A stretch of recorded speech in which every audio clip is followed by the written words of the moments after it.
দেখো এটা হচ্ছে নবদ্বীপ গঙ্গা। এবার সেই কৃষ্ণনগর থেকে খুবই খারাপ লাগছিল, বাসে আসতে বমিও করেছি, খুব কষ্ট হয়েছিল, কিন্তু এখন এসে একটু ভালো লাগছে। আর এই যে দেখো কি সুন্দর আমাদের নবদ্বীপ গঙ্গা নৌকায় এসেছি। নৌকা ছাড়তে বোধহয় একটু দেরি হবে, লোকজন তো নেই। ওই যে নবদ্বীপের ঘাট, এটা হচ্ছে সৌরভগঞ্জের ঘাট, ওইখানে যাব। সে একটু পৌরসভায় একটু দরকার আছে, আমার স্বামীর সার্টিফিকেট তুলতে যাব, তাই আসলাম। এখান থেকে একটু মায়াপুরেও যাব। কি সুন্দর লাগছে না গঙ্গা।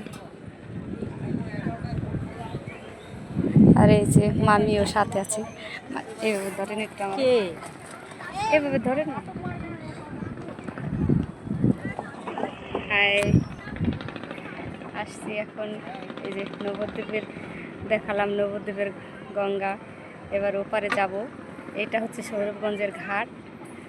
আর এখান থেকে সে কাজটা সেরে এসে পৌরসভায় যাব।